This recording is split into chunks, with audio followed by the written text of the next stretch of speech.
So guys, gagawa ko tayo ng itlog with makoma.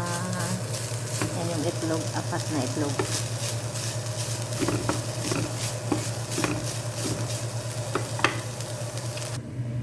Yan guys yung itlog. Linagyan natin ng powder na kamon.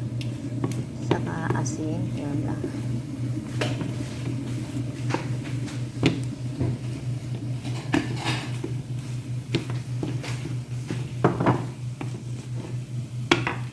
Tapos, yan yung pool.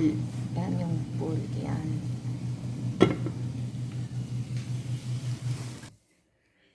Yan guys, yung pool. Ito.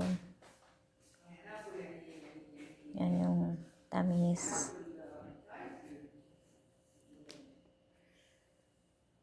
Yan yung sahay.